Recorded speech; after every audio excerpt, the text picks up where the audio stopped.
Assalamualaikum warahmatullahi wabarakatuh. Terima kasih pada semua rakan media.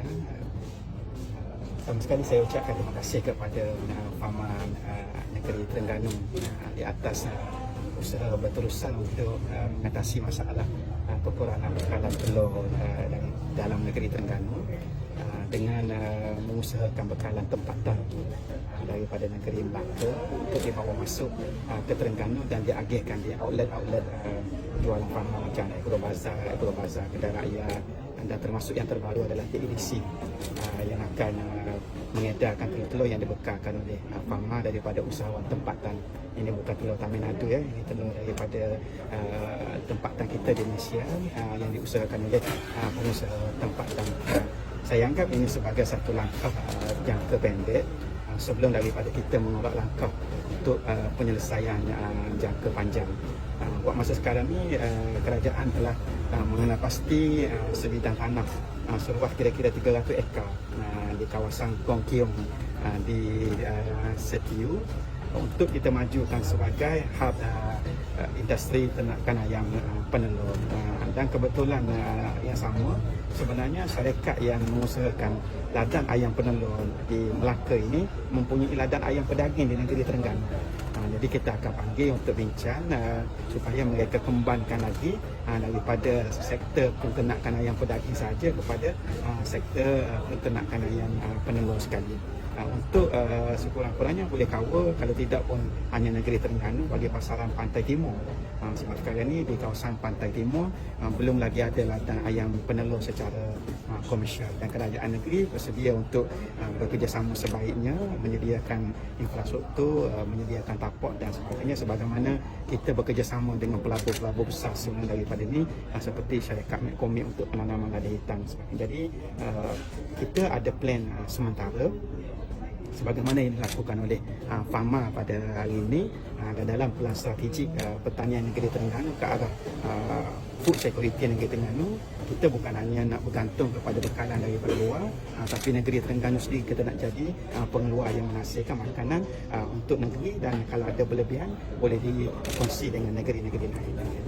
Selangor nak import telur daripada Thailand kan. Terengganu memang tak nak import daripada mana-mana luar negara juga. Ya, setakat ni kita tengok kita masih boleh bergantung kepada sumber tempatan. Sumber tempatan di samping harganya yang lebih murah sedikit, dan kita yakin telur tempatan ini lebih berkualiti lah. Sebab kalau telur import ni daripada luar negara mungkin memakan masa berminggu-minggu untuk sampai ke outlet-outlet jualan, 2 ataupun 3 minggu, maknanya dia bukan lagi telur yang berkualiti. Okay? Dalam masa yang sama kita sedia maklum bahawa SSR, Self-Sufficient Ratio, pengeluaran telur dalam Malaysia sebenarnya 120%.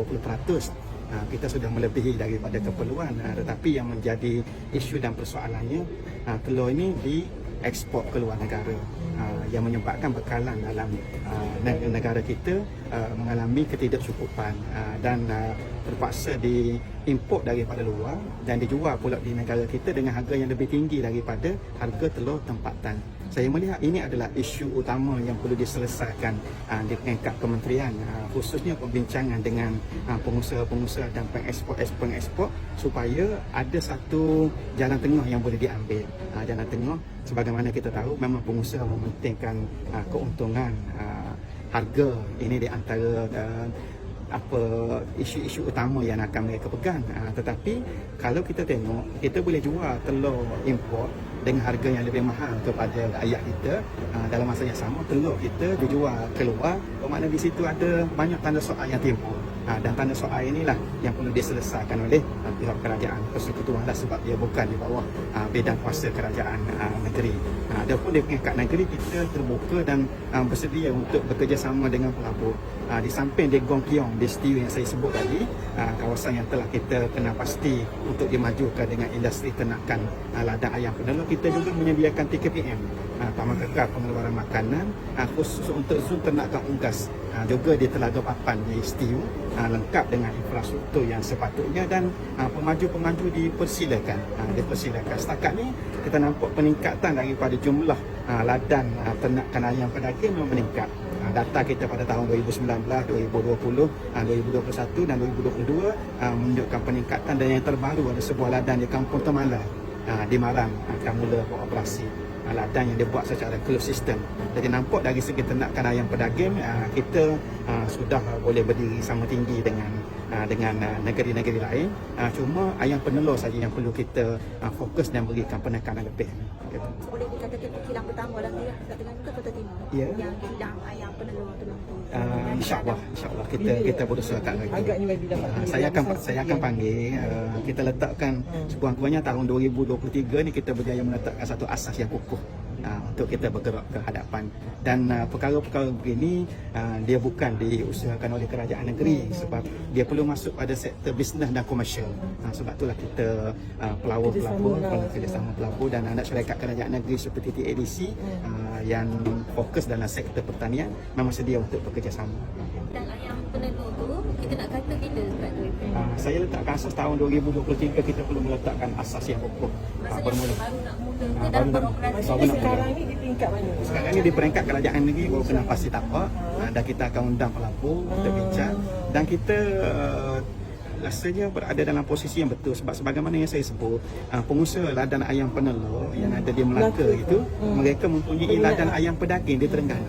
Jadi bumi Terengganu bukanlah asing bagi mereka. Jadi kalau ladang ayam pedaging boleh diusahakan oleh syarikat yang sama, maknanya kita boleh buka perbincangan untuk mereka masuk satu bidang lagi dengan kerajaan negeri menawarkan apa sahaja bantuan dan pertolongan yang sepatutnya. Jadi nanti katakan memang tak ada prosedur kalau okey. Maksudnya dengan adanya Dengan ladang kita yang menuju ke arah itu. Nak tunjuk tu yang nak tunjuk tahun pun Dalam bentuk setahun tu ya, macam saya sebut tadi, kita baru nak meletakkan asas dan kita menuju ke arah itu. Maknanya dia bukan satu pelan tindakan yang boleh disesatkan dalam tempoh beberapa bulan. Maksudnya bila terjadi tak perlu import telur dari negeri luar nanti. Ya, kalau ada hasrat ladang- kitanya untuk mencukupkan SSR semua keperluan asas rakyat. berapa lagi yang kegunaan telur tu dah dapat dah video. Ada yang Malaysia. Lepas ni lah kita dapat data daripada data ada. Itulah. Ada kita kira. Apalagi Okey, ladangnya. apa lagi? Lagi. Ladang yang pedaging ada di seluruh negeri. Semua sekali berapa kita boleh? Ada di seluruh negeri. Kita ada lebih Berapa ladang?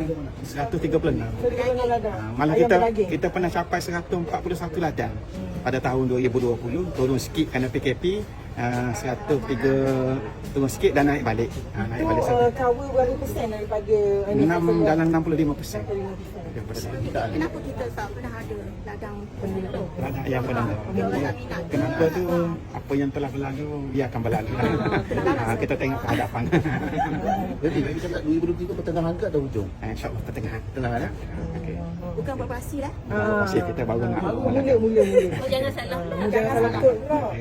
138. 138. Ladang. Okey. Yang tu maksudnya termasuk yang government, maksudnya semua lah, maksudnya persendirian. Persendirian semua. Okey. Okey. You nak tanya apa lagi? Dia apa ni?